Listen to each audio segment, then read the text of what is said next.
Mechanism of breathing में तो कोई दिक्कत नहीं था, सबको क्लियर था।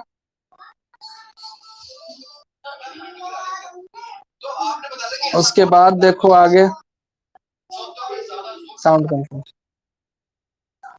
इस सब में भी कोई दिक्कत? Tidal volume, expiratory reserve volume, इस सब में inspiratory reserve volume, vital total lungs capacity, ये सब ठीक है सबका?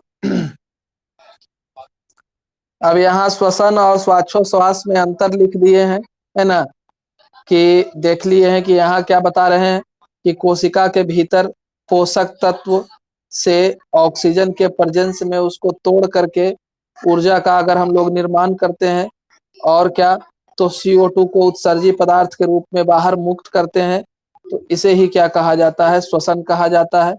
यह जो है एक जैव रासायनिक प्रक्रम। तो आखिर श्वसन को हम लोग जैव रासायनिक प्रक्रम क्यों कहेंगे? जैव तो इसलिए क्योंकि जीवों के अंदर संपन्न होता है ना। रासायनिक इसी वजह से क्योंकि इस प्रक्रम को पूरा होने के लिए ढेर सारा रसायन की जरूरत होती है, और उन सारे रसायनों को हम लोग क्या कहते हैं? एंजाइम कहते हैं, है ना। बिना एंजाइम के यह प्रक्रिया पूरी नहीं हो सकती है, इस वजह से इसको जैव रासायनिक प्रक्रम कहा जाता है। अच्छा, तो 5 मिनट तो इंतजार किए, 4-5 तक फोन नहीं किए? तुम्ही तो फोन कर रही थी लगता है।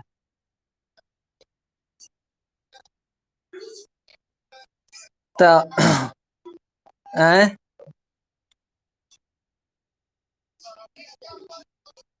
ओ, कहीं गई होगी।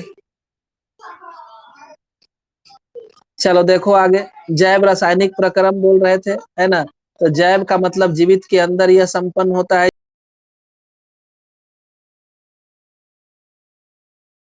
प्रक्रम को पूरा करने के लिए आवश्यक।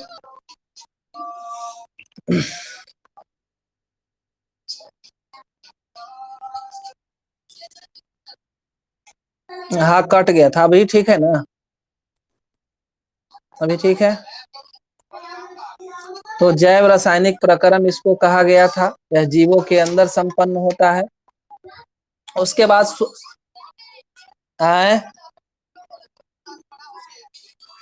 हाँ अभी शुरू किए हैं। उसके बाद कह रहे थे श्वासोच्छ्वास एक शब्द है, तो श्वासोच्छ्वास शब्द जो है वह कैसा है? तो सरल यांत्रिक प्रक्रम है, ये यांत्रिक प्रक्रम। यांत्रिक इस वजह से इसको कह रहे हैं क्योंकि हम लोग देखते हैं कि इसमें ढेर सारे पसलियों का काम होता है, पसली, वक्षगुहा और क्या, डायफ्राम, ये सब मिलकर के काम करते हैं, इस वजह से इसको सरल यांत्रिक प्रक्रिया कहा जाता है। श्वासोच्छ्वास में हम लोग देख ही लिए कि ऑक्सीजन युक्त हवा को हम लोग क्या करते हैं? वायुमंडल से लेते हैं और ये फेफड़े के अंदर प्रवेश करता है, और जब श्वसन संपन्न हो जाता है तो कार्बन डाइऑक्साइड गैस जो है वो हमारे फेफड़े से वातावरण में मुक्त हो जाता है। तो ये सारा काम होता है। उसके बाद आगे जो है उसमें हम लोगों को देखना है क्या, कि फेफड़े के अंदर कैसे कैसे गैसों का आदान प्रदान होता है, इस सब को हम लोगों को समझना है। तो फेफड़े में हमारे पास क्या है, याद रखना है कि हमारा सबसे महत्वपूर्ण भाग जो है गैसों का आदान प्रदान करने वाला, वो एल्वियोलाई। एल्वियोलाई को प्राथमिक श्वास श्वसन केंद्र कहा जाता है ना। सारा काम इसी का है, क्योंकि जो भी हम लोग नाक से हवा लेते हैं वह इसी में पहुंचता है। इस तरह का यह थैलीनुमा रचना है, और इस थैलीनुमा रचना के अंदर ही ऑक्सीजन तथा CO2 मौजूद रहता है। अपना कंसंट्रेशन के हिसाब से कोई अंदर आएगा और कोई जो है वह बाहर मुक्त होता है। तो सबसे पहले हम लोग क्या देखते हैं, इस वायु थैली के बनावट को हम लोग देखते हैं कि यह कैसे बना हुआ होता है। तो देखो कि इस वायु थैली में 3 सतह से मिलकर के वायु थैली का निर्माण होता है। ये अंदर वाला सतह, ये अंदर वाला सतह है, ये उसके मध्य वाला और सबसे बाहर वाला सतह। यह 3 सतह से मिलकर के हमारा वायु थैली का निर्माण होता है। इस वायु थैली में इस तीनों सतह का अलग अलग नाम दिया गया है। सबसे बाहर की ओर जो है, सबसे बाहर की ओर जो है, किनारे की ओर, इस सतह को क्या कहा जाता है, बेसमेंट मेम्ब्रेन कहते हैं। इसको क्या कहा जाता है, बेसमेंट झिल्ली या बेसमेंट मेम्ब्रेन कहते हैं, है ना। ये हो गया सबसे बाहर बेसमेंट मेम्ब्रेन। उसके बाद मध्य वाला सतह जो है उसको क्या कहते हैं, तो उसको इंडोथेलियम कहा जाता है। मध्य वाला सतह को इंडोथेलियम। वायु थैली की संरचना को देख रहे हैं कि वायु थैली कैसे बना हुआ होता है। बीच वाला सतह को एंडोथेलियम, और सबसे अंदर है जिसमें हवा पहुंचता है उसको एपिथेलियम कहते हैं, जिसमें हवा का कांटेक्ट डायरेक्ट इसी से होता है। तो ये 3 सतह से मिलकर के हमारा बना हुआ है हमारा वायु थैली, ठीक है। तो देखना है कि बीच वाला जो सतह है इंडोथेलियम, इंडोथेलियम थोड़ा जटिल है। इसके अंदर ढेर सारी रक्त केशिकाओं का जाल होता है, ढेर सारा इसमें रक्त केशिका उपस्थित होता है, और रक्त केशिका में जो भी ऑक्सीजन यहाँ आएगा ये ऑक्सीजन विसरित होकर के इसी रक्त केशिका में पहुंचेगा, और यही रक्त केशिका इस हवा को आगे तक ले जाने का काम करेगा, ठीक है। तो कौन कौन सा सतह में क्या है ये हम लोग देखें। एपिथेलियम ही हमारे हवा का मुख्य केंद्र है, यहीं पर हवा जो है आता जाता है। जो भी हम लोग हवा सांस से लेते हैं इसका संपर्क क्या हुआ, एल्वियोलाई, एल्वियोलाई से सारा हवा जो है उत्तक स्तर पर, है ना, और कोशिका स्तर तक पहुंच जाता है हवा। उत्तक और कोशिका स्तर तक हवा जो है पहुंचता है इसी के द्वारा, ठीक है। किसके द्वारा, तो रक्त केशिका के द्वारा। साधारणतः हवा जो यहाँ आता है वो विसरण विधि के द्वारा रक्त केशिकाओं तक पहुंचता है। रक्त केशिकाओं तक ये हवा जो है सामान्य विसरण, यानी हम जानते हैं विसरण विधि में क्या होता है, कोई भी पदार्थ अपने जहां पर सांद्रता अधिक रहेगी, ज्यादा सांद्रता रहेगा, वो गति करेगा कहाँ, तो जहां पर मात्रा जो है वो कम रहेगा उसकी ओर गति करेगा। तो यह विसरण विधि है। सामान्यतः किसमें क्या हुआ, तो जहां पर भी मात्रा ज्यादा है वह मात्रा ज्यादा वाला हिस्सा से क्या हो जाएगा, गति हो जाएगा कम मात्रा की, है ना। साथ में यह गति जो है हवा का विसरण जो होगा, ऑक्सीजन का विसरण जो होगा या कार्बन डाइऑक्साइड का विसरण होगा, यह निर्भर करेगा किस पर, हवा के दबाव पर, और किस पर, सांद्रता पर निर्भर करता है, ठीक है। यह दोनों चीज पर यह क्या करता है, निर्भर करता है। उसके बाद एक चीज यहाँ लिखे हैं क्या, दूसरा चीज याद रखना है कि वायु थैली जो है हमारा वह कितना मोटा तक होता है। हमारा वायु थैली का वॉल्यूम जो है, मोटाई, थिकनेस जो है वो कितना होता है, तो दीवार की मोटाई मात्र 0.2 mm होता है, मिलीमीटर में। इतना पतला सतह, और इतना पतला सतह में ही 3 सतह पाया जाता है, बेसमेंट, इंडोथेलियम और एपिथेलियम। ये तीनों सतह इसमें पाया जाता है, ठीक है। और यह गैसों का विनिमय करता है। एक शब्द यहाँ पर आंशिक दबाव है। आंशिक दबाव को ही क्या कहते हैं, पार्शियल प्रेशर कहते हैं। मतलब हमारे पास हम जानते हैं कि जो कोई भी गैस है, यहाँ पर ढेर सारा गैस है, कार्बन डाइऑक्सीजन भी है, नाइट्रोजन भी है, और क्या है, ऑक्सीजन भी है। इस तीनों गैसों के मिक्सचर में से किसी खास गैस का अगर हम लोग दाब ज्ञात करते हैं कि कितना मात्रा में यह यहाँ मिल रहा है, तो वह उसका आंशिक दाब कहलाता है। गैसों के मिक्सचर में से किसी खास गैस का दाब को ज्ञात करना ही क्या कहलाता है, आंशिक दाब कहलाता है। और उस गैस का, जैसे मान लो कि ढेर सारा गैस था और उसमें से हम लोग ऑक्सीजन का निकाले आंशिक दाब कि वहां पर कितना मात्रा में यह उपस्थित था, दबाव के अनुसार से उसका मात्रा निर्धारित होगा। तो वह कहलाएगा PO2 से उनको इंडिकेट करेंगे। अगर कार्बन डाइऑक्साइड को निकालेंगे तो उसको PCO2 लिखेंगे। पार्शियल प्रेशर, P से पार्शियल हो जाता है ना, तो आंशिक दाब हम लोग इस तरह से निकालते हैं किसी गैस का, ठीक है। और आंशिक दाब समझ में आ गया सबका, ठीक है। उसके बाद है घुलनशीलता को देखते हैं कि अगर इस वायु थैली के अंदर हम लोग कार्बन डाइऑक्साइड को भी रख दे और ऑक्सीजन को भी रख दे, कार्बन मोनोऑक्साइड को भी रख दे, यह तीन गैस हम अगर फेफड़े के द्वारा अंदर लेकर के वायु थैली तक पहुंचा दें तो हमारा रक्त केशिका किस गैस को अपने अंदर ज्यादा लेना पसंद करेगा? तो सबसे ज्यादा वह पसंद करता है कार्बन मोनोऑक्साइड को, धुआं जिसको कहते हैं, कार्बन मोनोऑक्साइड को सबसे ज्यादा। तब वह पसंद करता है कार्बन डाइऑक्साइड और सबसे कम मात्रा में वह ऑक्सीजन को लेना चाहता है। यानी कि यह भी कह सकते हैं कि कार्बन मोनोऑक्साइड और कार्बन डाइऑक्साइड को हीमोग्लोबिन हमारा ज्यादा पसंद करता है और उसके साथ ज्यादा जुड़ना चाहता है ऑक्सीजन की तुलना में। वही यहाँ लिखे हैं कि CO2 की घुलनशीलता ऑक्सीजन की तुलना में 20 से 25% ज्यादा होती है, या 20 से 25 गुना ज्यादा होती है रक्त। कहने का मतलब वही था कि हमारा रक्त जो है CO2 और O2 की तुलना में सबसे ज्यादा पसंद करेगा किसको? CO2, है ना। इसलिए प्रदूषण हमारे लिए खतरनाक है। प्रदूषण में रहेंगे तो हमारा फेफड़ा तो पसंद करेगा कार्बन डाइऑक्साइड को, और कार्बन डाइऑक्साइड को रासायनिक बनावट के कारण हीमोग्लोबिन से अधिक आसानी से कार्बन डाइऑक्साइड जुड़ जाता है, और इस वजह से जो अधिक आसानी से जुड़ जाएगा उसको वह ज्यादा पसंद करेगा और वह जल्दी से अंदर चला जाएगा। तो दोनों गैस रखा हुआ रहेगा तो ज्यादा मात्रा में कार्बन डाइऑक्साइड से जुड़ेगा। वातावरण में सब कुछ है।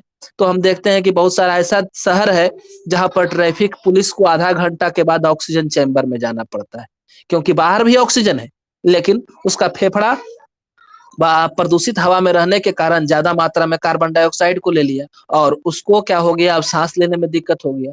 ग्लूकोज का विघटन बढ़िया से नहीं हो रहा है क्योंकि हर जगह कार्बन डाइऑक्साइड ही उसके रक्त में, तो उसको हर आधा घंटा में, जैसे टोक्यो था जापान का शहर, वहां ऐसा घटना हुआ है ना, तब लोग थोड़ा कार्बन को कम उत्सर्जित करने के बारे में सोचने लगे, देखे कि एफिनिटी ज्यादा है, ज्यादा जुड़ना चाहता है।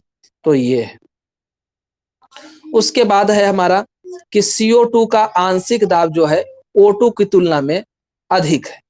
अगर दोनों को देखेंगे तो पार्शियल अगर हमारे वातावरण में, तो वातावरण में भी CO2 का आंशिक दाब जो है O2 की तुलना में अधिक है और यह तेजी से रक्त में घुल जाएगा कम होने के बावजूद भी, है ना। हम देखते हैं कि हमारे वातावरण में इसका प्रतिशत जो है वह मात्र 0.04 मान लेते हैं, तो 0.04% है, और कहाँ ऑक्सीजन जो है 21% है।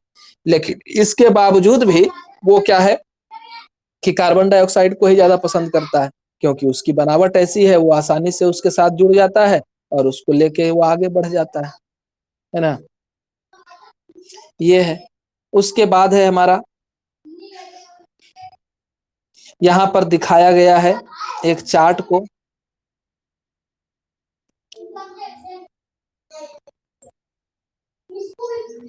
कि जिसमें प्रश्वास के द्वारा ली गई हवा और उच्छ्वास के द्वारा छोड़ी गई हवा में कार्बन डाइऑक्साइड और ऑक्सीजन के पार्शियल प्रेशर को दिखाया गया है कि यह हमारा एल्वियोलाई का फिगर है। ऊपर वाला ये जो बना हुआ है यह एल्वियोलाई वायु थैली का फिगर है और इसके अंदर PO2 को दिखा रहे हैं। PO2 वह उसकी मात्रा जो है वह 104 mmHg के बराबर है। मैंने mmHg मरकरी के स्तंभ के द्वारा के तापमान क्या कहते हैं, दबाव के द्वारा हम इसको माप रहे हैं। 104 mmHg के बराबर है। और उसी तरह से PO2 जो है, PO2 का कितना दिखाया जा रहा है, तो मात्र 40 दिखाया जा रहा है। तो हम जो हवा ले रहे हैं प्रश्वास के द्वारा उसमें सबसे ज्यादा मात्रा में क्या है, तो हम लोग हवा जो ले रहे हैं उसमें ज्यादा, या फेफड़े के अंदर वायु,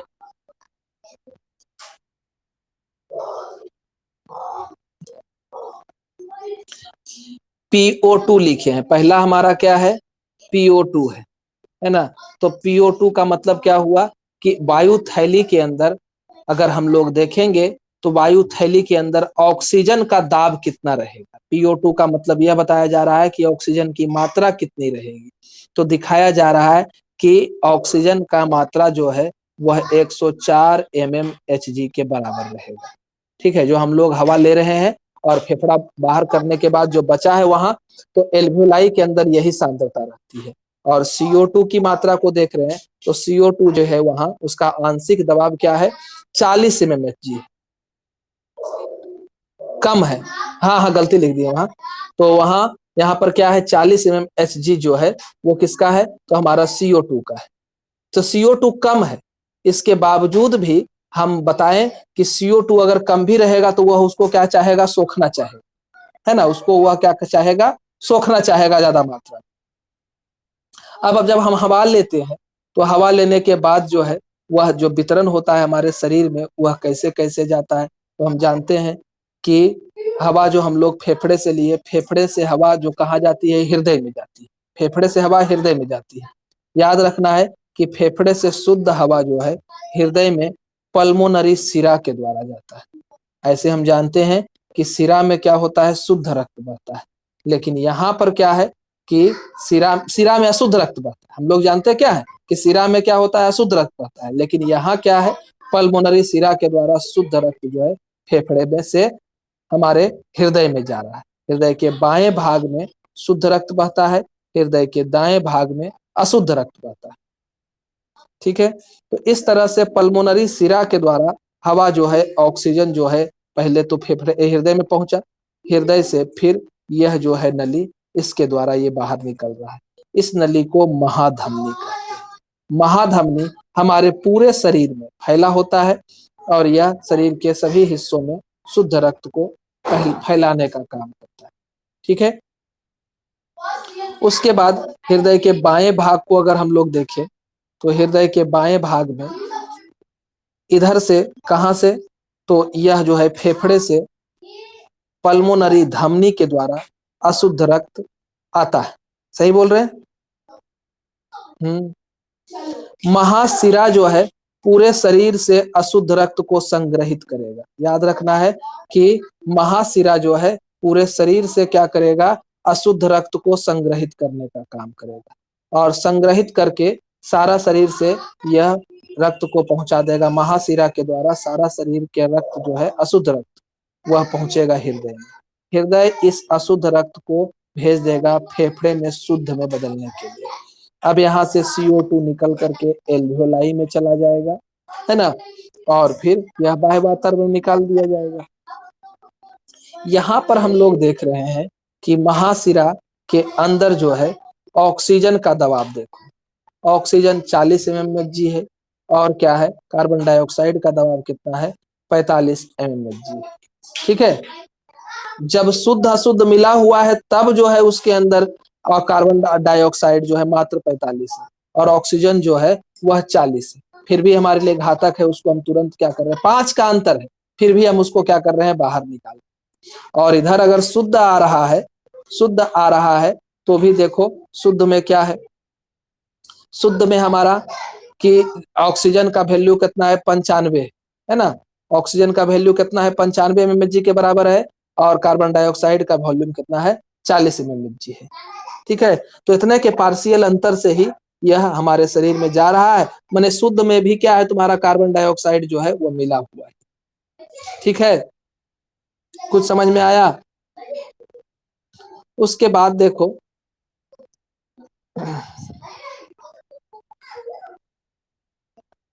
कौन वाला,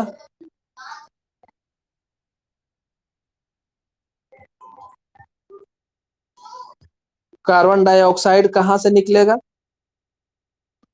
तो ये जो वायु थैली तुम्हारा बनाए हैं, यह वायु थैली कहाँ है, इस फेफड़े में है ना, इस फेफड़े के अंदर ही तो ढेर सारा वायु थैली है और ये वायु थैली फिर तुम्हारा ट्रेकिया के द्वारा होते हुए नाक से बाहर निकाल देगा हवा को, है ना। ये सारा हवा जो है नाक से क्या हो जाएगा, बाहर वातावरण में मुक्त हो जाएगा। उसके बाद ई वाला तो बताए ही कि हमारा क्या है, वायु थैली की दीवार में 3 सतह है। पहला पतला सबसे अंदर वाला जो है, ये वाला हिस्सा सबसे अंदर जो है वह क्या है, एपिथेलियम है। कौन सा एपिथेलियम का प्रकार है, तो स्क्वायमस प्रकार का एपिथेलियम पाया जाता है। उसके बाद का सतह जो है वह इंडोथेलियम है, मध्य दीवार है ना। और उसके बाद सबसे अंदर वाला जो है वह बेसमेंट मेम्ब्रेन है। तीन सतह से मिलकर के हमारा वायुथैली है ना, एयर सैक एल्वेओलाई जिसको कहते हैं, वह बना हुआ होता है।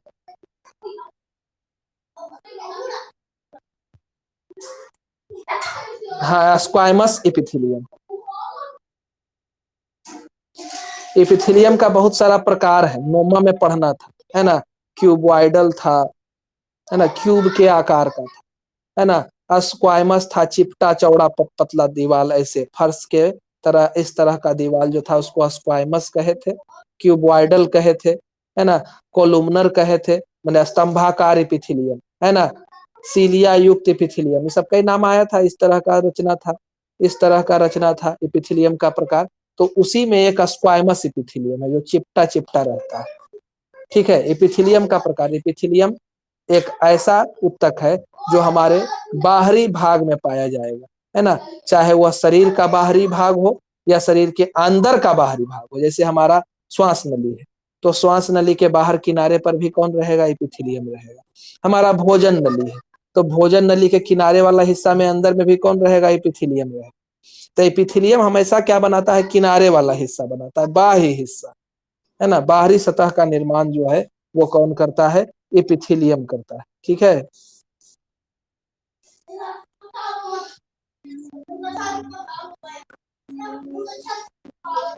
स्क्वायमस एपिथेलियम इस तीनों के तुलना में जो है वह सबसे ज्यादा पतला जो है वह स्क्वायमस एपिथेलियम, सबसे ज्यादा पतला जो है वह स्क्वायमस है। क्या कह रहे थे तुम?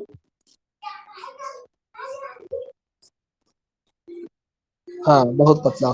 टोटल का दीवार का तो हम देख लिए कि 0.2 mm हो गया करता है ना, तीनों मिला करके 2 mm।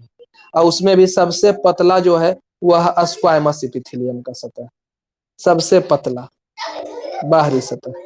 बाहरी माने इसका बाहरी, अंदर का ये किनारे वाला हिस्सा। ठीक है। अब यहाँ पर हम लिखे हैं कि ऑक्सीजन की जरूरत जो है कोशिका को किस लिए होती है, तो ग्लूकोज का ऑक्सीकरण करने के लिए। ग्लूकोज का ऑक्सीकरण कहाँ होता है, तो हम जानते हैं कि हमारी कोशिका के अंदर एक अंग है जिसे क्या कहते हैं, माइटोकॉन्ड्रिया कहते हैं, है ना। इसी के अंदर क्या होता है, ऑक्सीजन का ग्लूकोज का ऑक्सीकरण होता है। पूरा चक्र बताए थे माइटोकॉन्ड्रिया जब पढ़ा रहे थे, तो कि ग्लूकोज इसी के अंदर क्या होता है, ऑक्सीजन की उपस्थिति में हमारा पायरुवेट जो है, पायरुवेट टूटता है यहाँ, है ना। और उस पूरे चक्र को क्रेब्स चक्र का नाम दिया गया था।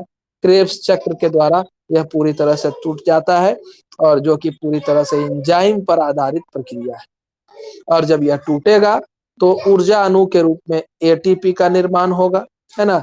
और उत्सर्जी पदार्थ के रूप में कार्बन डाइऑक्साइड, इसके अलावा यूरिया का निर्माण होता है ना। बनता तो अमोनिया है, इसको हमारा लीवर कन्वर्ट करता है यूरिया में।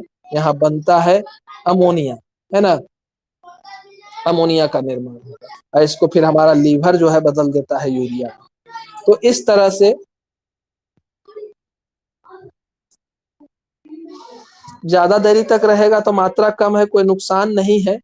लेकिन अगर हमारा किडनी खराब हो जाएगा तब नुकसान है, क्योंकि किडनी ही इस यूरिया को फिल्टर करके हमारे शरीर से बाहर निकालेगा। यूरिन जो बन चुका है वो हमारे लिए खतरनाक नहीं, यूरिन तो ऐसे भी अब निकलेगा ही। लेकिन अगर किडनी खराब हो गया तब जो है यूरिया फिल्टरे नहीं हो पाएगा, तो वो ब्लडे में रह जाएगा। अब पेशाब लगा हुआ है, पेशाब को अगर हम लोग रोके हुए हैं तो उससे दिक्कत नहीं है। दिक्कत यही है कि वो कितना हमारी क्षमता है उस वह भले निर्धारित करता है, लेकिन इससे यह नहीं होगा कि हमको शरीर को कोई हानि होगी। हानि तब होगी जब हमारा किडनी डैमेज हो जाएगा और रक्त में ही रह जाएगा हमारा यूरिया। रक्त में रहना हानिकारक, रक्त उसको फिल्टर करके निकाल दिया तो हमारी क्षमता के अनुसार जब तक वो हम उसको रख सके, बाकी उसको बाहर करेंगे तो कोई दिक्कत नहीं है। लेकिन अगर किडनी खराब होगा तो हम जानते ही हैं कि डायलिसिस किया जाता है ना। किडनी अगर खराब हो जाता है तो उस कंडीशन में डायलिसिस किया जाता है, यानी कि जो काम किडनी कर रहा था उसको हम बाह्य मशीन में संपन्न कराते हैं और अपने रक्त को फिल्टर करने का काम करते हैं डायलिसिस के द्वारा। ठीक है। तो इस तरह से एटीपी का निर्माण जो है कोशिकीय स्तर पर होता है, ऊर्जा का निर्माण होता है। और CO2 गंदा निकला है तो इस गंदे को हमारा वायु थैली तक पहुंचा देना है, और वायु थैली जो है इसको अब जैसे हो वैसे बाहर बाह्य वातावरण में मुक्त करने का काम करेगा। ये काम है इसका। तो रक्त जो है, रक्त क्या करता है, तो रक्त ही मुख्य रूप से इस उत्सर्जी पदार्थ किसको, CO2 का परिवहन करता है। कार्बन डाइऑक्साइड सॉरी हाँ CO2 का परिवहन करता है, एटीपी का नहीं। एटीपी तो कोशिकीय स्तर में बना, और जहां जहां कोशिका है वहां वहां एटीपी यूज होगा। एटीपी का परिवहन नहीं होता, इस बात को याद रखना है कि एटीपी जिस कोशिका में बना उसी कोशिका में वह पूरी तरह से खपत हो जाएगा, और परिवहन होगा तो किसका, रक्त परिवहन करेगा तो सिर्फ कार्बन डाइऑक्साइड का, है ना। कार्बन डाइऑक्साइड को ये बाहर निकालने का काम करेगा, परिवहन करेगा। हाँ, अभी बताएं कि देखो कोशिका है, कि इस कोशिका के अंदर अगर हमें ऑक्सीजन नहीं मिलेगा, तो ऑक्सीजन नहीं मिलेगा तो माइटोकॉन्ड्रिया के अंदर हमारा ग्लूकोज जाएगा ही नहीं।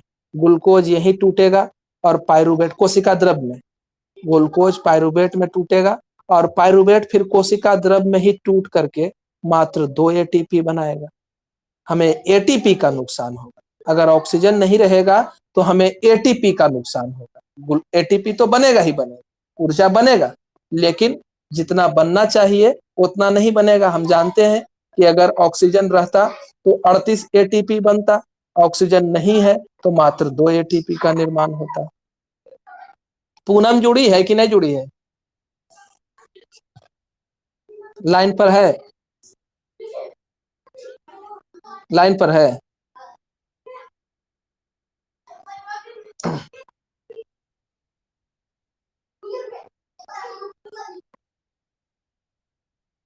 ओ अच्छा,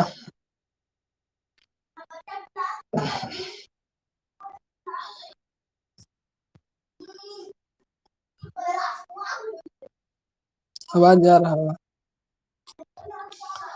ठीक ठीक है, चलो इतना समझ में आ गया। अब आगे जो है रक्त जो है इसको क्या करेगा, परिवहन करने का काम करेगा।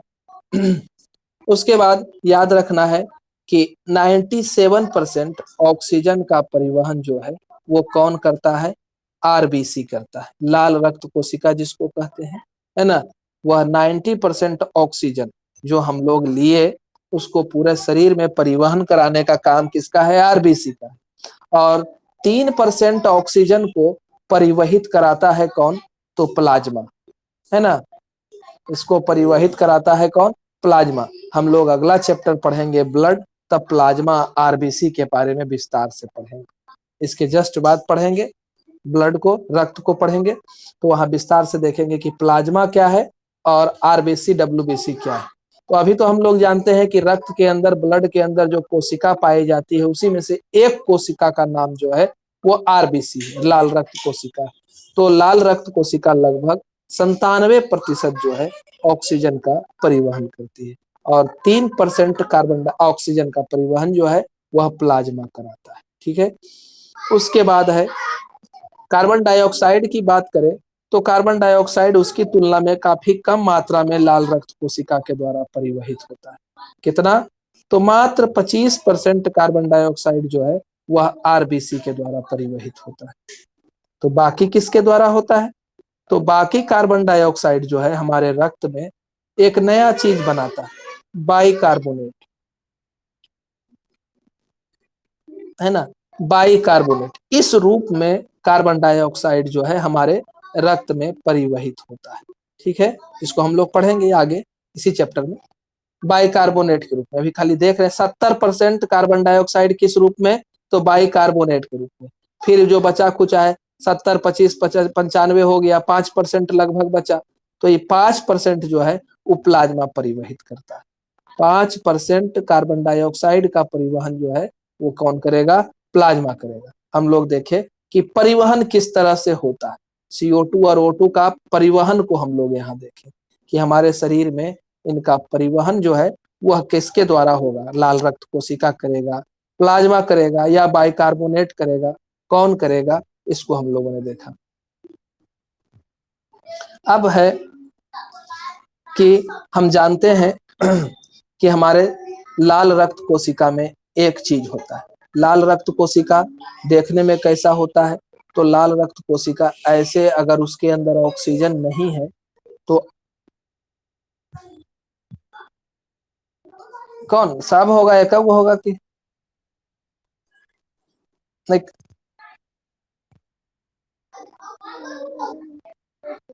जैसा देख लेंगे हम। नहीं तो स्क्रीन शॉट ले लो, हो गया। तो ये तो केमिस्ट्री फिगर है। अरे तुमको जितना समझ में, अरे मेरा काम था देना, तुम्हारा काम है जितना तुमको अट रहा है उतना लो, नहीं अट रहा है उसको नहीं लो। हम अपना तरफ से कमजोर नहीं रहेंगे कि हम नहीं दिए, है ना? बाद में नहीं कहेगी कि सर नहीं पढ़ाए थे। पढ़ा देंगे, कहेगी हाँ सर तो पढ़ेवे किए थे, हम ही नहीं पढ़े थे। तो तुम्हारा दोष हो जाएगा, है ना? इसलिए जितना है कोशिश करो कि जितना घिंचा सके घिंचा जाए, क्योंकि बाद में आगे अगर पढ़ेगी तो सब मिलता जाएगा, तब बाद में गाली देगी कि सर कुछ पढ़े हुए नहीं किए।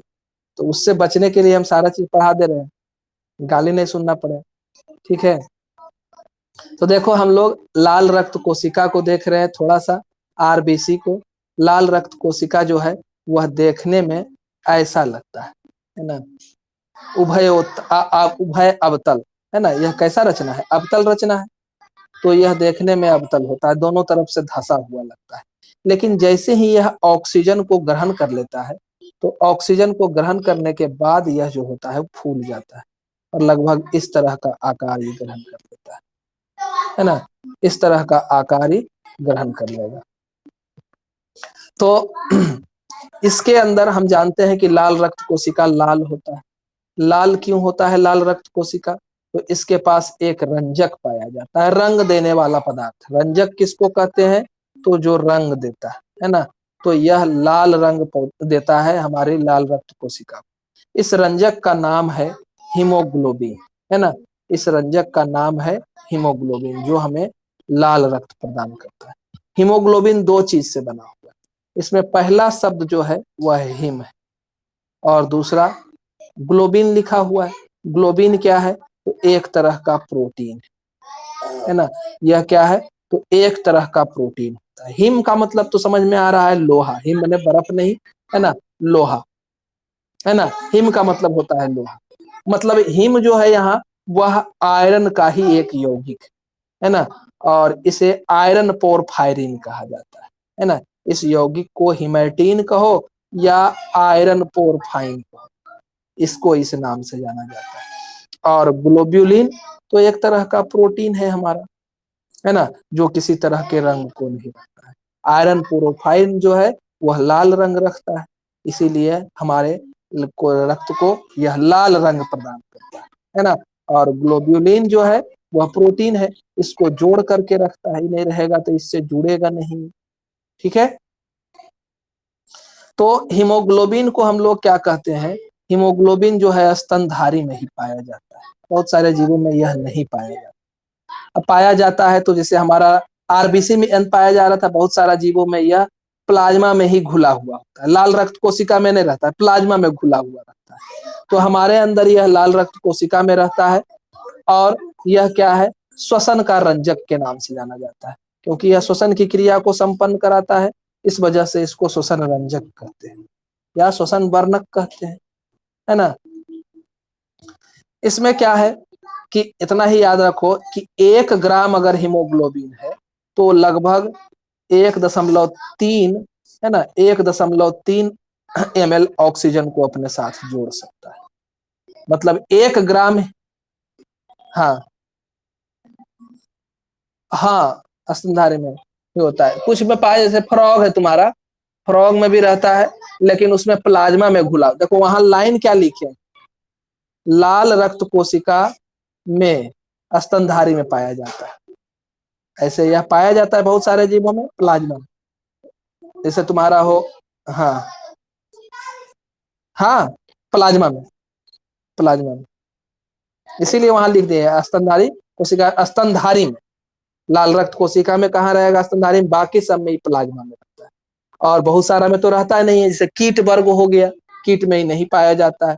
आर्थ्रोपोडा समुदाय का जितना सारा जीव है, कॉकरोच वगैरह है, उसमें नहीं पाया जाएगा।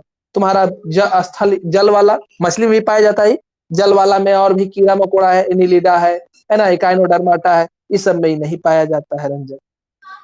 इसके जगह पर दूसरा हीमोसाइनिन है, ये सब पाया जाता है। ठीक है, हाँ हाँ मछली में होता है, तो वह प्लाज्मा में घुला हुआ।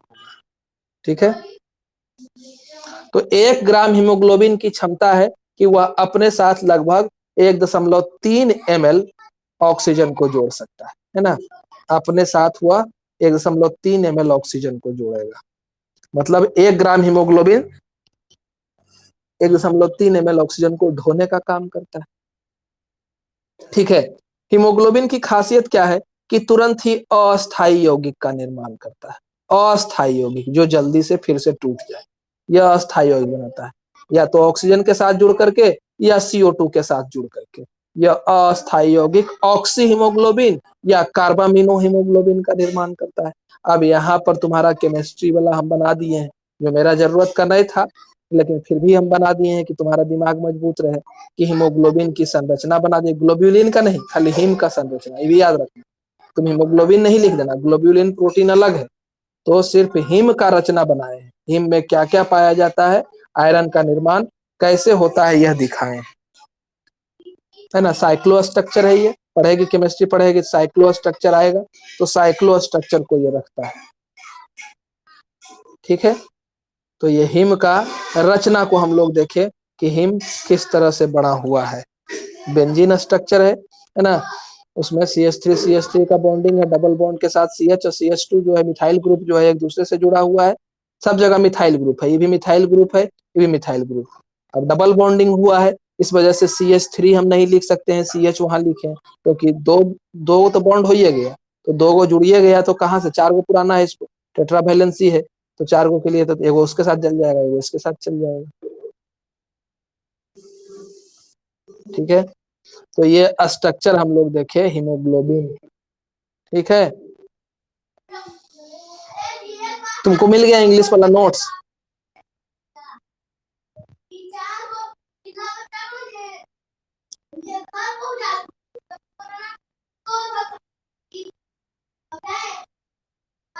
सुन रही है?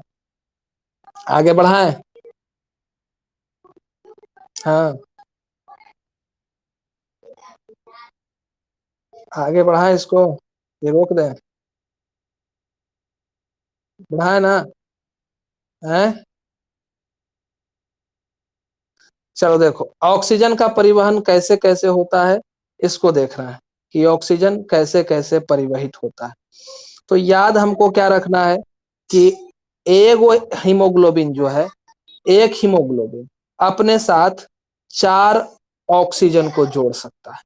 एक हीमोग्लोबिन की क्षमता है कि वह अपने साथ 4 ऑक्सीजन को क्या कर सकता है, जोड़ देगा, और अस्थायी यौगिक का निर्माण करेगा, और उस अस्थायी यौगिक को हम लोग क्या कहेंगे, ऑक्सी हीमोग्लोबिन, है ना।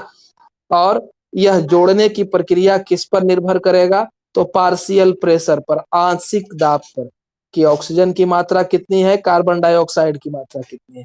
अगर कार्बन डाइऑक्साइड ज्यादा हो जाएगा तो 4 ऑक्सीजन के जगह दुइये को जुड़ेगा, 2 कार्बन डाइऑक्साइड जुड़ जाएगा, तो हमारा श्वसन प्रभावित होगा, हमारे शरीर के अंदर ग्लूकोज टूटने की प्रक्रिया प्रभावित होगी, ग्लूकोज कम टूटने लगेगा।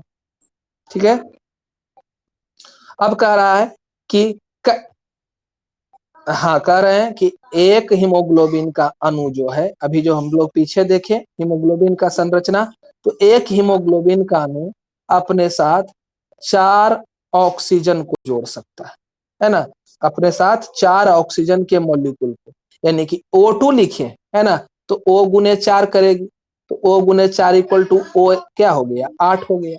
O हमारा कितना हो जाएगा, 8 हो जाएगा। ऑक्सीजन नेसेंट ऑक्सीजन की बात करें तो 8 होगा, ऐसे 4 अणु ऑक्सीजन जुड़ेगा, और जुड़ने के बाद जो यौगिक बनेगा उस यौगिक को ऑक्सी हीमोग्लोबिन कहते हैं।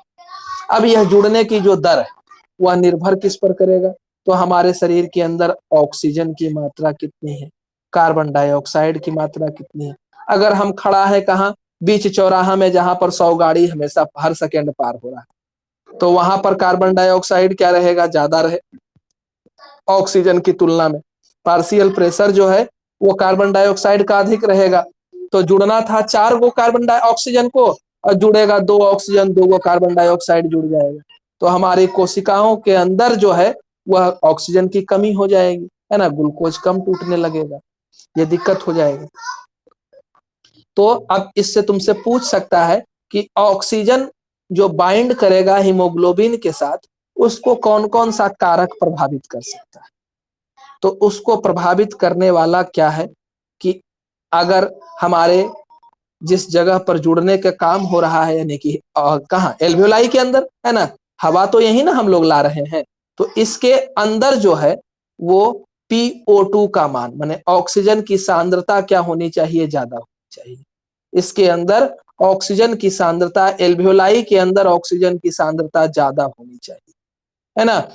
और इस एल्वियोलाई के अंदर जो है वह CO2 की सांद्रता, PCO2 की सांद्रता जो है वह कम होनी चाहिए, है ना, तभी ना जुड़ेगा। कार्बन डाइऑक्साइड ये बताएं कि कार्बन डाइऑक्साइड ज्यादा रहेगा तो दिक्कत हो जाएगा, 4 की जगह पर 2 को जुड़ेगा, या हो सकता है एको को नहीं जुड़े ऑक्सीजन।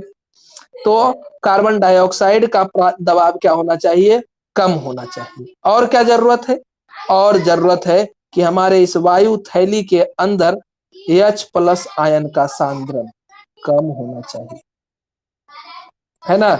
H+ आयन का सांद्रण क्या होना चाहिए, कम होना चाहिए। अब इसको समझना है कि H+ आयन सांद्रण कैसे निर्धारित होगा। तो अभी कुछ देर पहले हम क्या बताए कि हमारा ज्यादातर कार्बन डाइऑक्साइड जो है किस रूप में परिवहित होता है, तो HCO3 के रूप में, बाइकार्बोनेट के रूप, है ना, बाइकार्बोनेट के रूप में ज्यादातर हमारा कार्बन डाइऑक्साइड का परिवहन जो होता है बाइकार्बोनेट के रूप में होता है। तो एल्वोलाई की दीवार में अगर HCO3 रहेगा, बाइकार्बोनेट रहेगा, तो ये टूट करके कौन सा आयन देगा, H+ आयन देगा।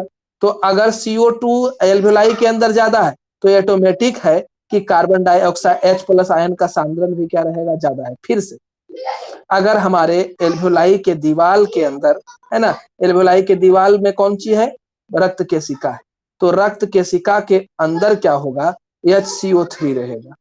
रक्त केशिका के अंदर HCO3 ज्यादा रहेगा, तो यह यहां से टूटेगा तो यहां पर भी H+ आयन दे देगा। तो H+ आयन का मान यहाँ क्या रहेगा, ज्यादा रहेगा। तो H+ आयन अगर ज्यादा रहेगा तो यहाँ पर ऑक्सीजन अच्छा से नहीं जुड़ पाएगा, है ना। ऑक्सीजन को जुड़ने के लिए क्या चाहिए, तो एल्वियोलाई के अंदर जो है वह ऑक्सीजन का H+ आयन का सांद्रण कम होना चाहिए। बात समझ में आया। H+ आयन का सांद्रण किस पर निर्भर करेगा, तो बाइकार्बोनेट के ऊपर, है ना। उसके साथ साथ हमारे शरीर के अंदर का तापक्रम भी इसको जोड़ने पर प्रभाव डालता है ना। अगर हम खूब गर्मी वाला जगह में रहेंगे हमारे, या फिर हमारा शरीर में बुखार लगल रहेगा, उस कंडीशन में हमारे शरीर का तापक्रम जो है वह अगर ज्यादा रहेगा तो हमारा सांस लेने का दर भी घट जाएगा, सांस लेने में भी दिक्कत होगा, है ना। तो हो रहा है ना अभी कोरोना में सांस लेने में दिक्कत, क्योंकि अंदर का तापक्रम बढ़ा हुआ है, इतना ज्यादा बढ़ा दिया है अंदर का तापक्रम कि हमारा PO2 बनने की प्रक्रिया ही बाधित हो गई, है ना। यानी कि ऑक्सीजन हीमोग्लोबिन से जुड़ ही नहीं पा रहा है, समझना है, ठीक है। ठीक है, आगे लिखे हैं कि ऑक्सी हीमोग्लोबिन क्या है, एक स्ट्रॉन्ग एसिड की तरह व्यवहार करता है। जब ये जुड़ जाता है तो क्या होता है, स्ट्रॉन्ग एसिड की तरह व्यवहार करता है, ठीक है, इतना समझो। उसके बाद उत्तक में स्थिति को दिखा रहे हैं, है ना। उत्तक में स्थिति क्या है, अब देखो कि तुम्हारा यह एल्वियोलाई था, एल्वियोलाई के में रक्त केशिका थी, रक्त केशिका में क्या हो गया, ऑक्सी हीमोग्लोबिन बन गया। अब यहाँ से रक्त केशिका चल दिया ई उत्तक के पास, है ना। ई रक्त केशिका जो है ई उत्तक के पास पहुंचा यहाँ, आए, हाँ, अगर मान लेते हैं सब कुछ बढ़िया रहा, हम तो दोनों कंडीशन में बताएं, अब अगर PO2 ज्यादा रहना चाहिए, है ना, एल्वेओलाई के अंदर PO2 ज्यादा रहेगा, CO2 की मात्रा कम रहेगी, हाइड्रोजन आयन कम रहेगा, तापमान कम रहेगा, तो ऑक्सी हीमोग्लोबिन बन जाएगा, है ना। कंडीशन तो वही लिखे, बनने का कंडीशन लिखे, हम तो उल्टा बोल दिए कि नहीं कब बनेगा वो भी बता दिए, लेकिन बनने का कंडीशन क्या होना चाहिए, इतना सारा चीज रहेगा तो ऑक्सी हीमोग्लोबिन क्या हो जाएगा, इस रक्त केशिका में बन जाएगा। अब बन गया तो बनेगा तो ये रक्त केशिका यहाँ से चलते हुए उत्तक के पास जो रक्त केशिका है वहां पहुंचेगा। नीचे देखो उत्तक बना दिए, है ना, ये जो है उत्तक है, तो यहाँ पर पहुंचेगा। अब उत्तक वाला कंडीशन क्या है, तो इससे क्या होना है, इससे क्या होना है, तो यहाँ रहेगा PO2 तो दिखते रहे, इसको निकल के जाना है कहाँ, ऑक्सीजन को इसके अंदर जाना है, उत्तक के अंदर जाना है, तो निकल करके ऑक्सीजन उत्तक के अंदर कब जाएगा। बात समझ में आ रहा है ना कि दिक्कत हो रहा है। ठीक है, पहले हम एल्वियोलाई के अंदर, फेफड़ा के अंदर क्या किए, ऑक्सी हीमोग्लोबिन बना लिए। जब फेफड़ा में ऑक्सी हीमोग्लोबिन बन जाएगा तो फेफड़ा उसको दे देगा किसको, हृदय को दे देगा, हृदय को दे देगा, और हृदय क्या कर देगा, महाधमनी के द्वारा उसको पूरा महाधमनी से पूरा शरीर में भेज देगा, और पूरा शरीर से होते हुए उत्तक तक पहुंच रहा है, रक्त केशिका जाएगा, यहाँ रक्त केशिका पहुंच गया, इस रक्त केशिका के अंदर ऑक्सीजन की मात्रा जो है वो काफी ज्यादा है, तो यहाँ पर ही पहुंचा है, यहाँ पर पहुंच गया। अब कंडीशन क्या है कि इसके अंदर रहने से तो काम नहीं चलेगा, उत्तक को जरूरत है ऑक्सीजन का, तो इसको ऑक्सीजन को देना है इसको, तो ऑक्सीजन को देगा कब, जब ऑक्सीजन अलग हो जाएगा और हीमोग्लोबिन अलग हो जाएगा तभी ना, तो हीमोग्लोबिन अलग होगा तो इसी रक्त केशिका में रह जाएगा, और ऑक्सीजन अलग होगा तो उत्तक में चल जाएगा। ठीक है, ठीक है ना सबका, फिर से बता देंगे। हाँ बोलो, क्या बोलिए, कट रहा है, हीमोग्लोबिन, हाँ हाँ, कैसे आएगा, उसको दीवार पार करने का अनुमति नहीं है, विसरण से खाली ऑक्सीजन और कार्बन डाइऑक्साइड जा सकता है ना, हीमोग्लोबिन तो जा नहीं सकता है, तो हीमोग्लोबिन तो इसी के अंदर रह जाएगा, नली के अंदर ही, तो नली के अंदर रह जाएगा तो सबसे पहले क्या होना है, विघटन होना है, ऑक्सी हीमोग्लोबिन का क्या होना है, विघटन होना है, तो ऑक्सी हीमोग्लोबिन का विघटन होना है, विघटन होगा तभी यह उत्तक तक पहुंचेगा, तो विघटन होने के लिए आवश्यक क्या है, ये देखो, तो आवश्यक क्या होना चाहिए, उत्तक के अंदर होना चाहिए, तो उत्तक के अंदर क्या होना चाहिए, ये जो उत्तक हमारा नीचे बना हुआ है, इस उत्तक के अंदर क्या होना चाहिए, तो उत्तक के अंदर पहले से PO2 यानी ऑक्सीजन क्या होना चाहिए, कम रहना चाहिए, है ना, और CO2 जो है वो ज्यादा रहना चाहिए, है ना, और H+ आयन जो है तोड़ने के लिए जरूरी है ना, तो ये ज्यादा रहेगा, वहां कम था तो जुड़ रहा था, यहाँ ज्यादा रहेगा तो टूटेगा, और तापमान भी ज्यादा रहना चाहिए, तो ये तुरंत टूट जाएगा, और ऑक्सीजन जो है विसरित होकर के उत्तक में पहुंच जाएगा, उत्तक से कोशिका में पहुंच जाएगा, और कोशिका में फिर इससे अपना खाना पचेगा, माने ऑक्सीकरण होगा भोजन का, ऑक्सीकरण होने के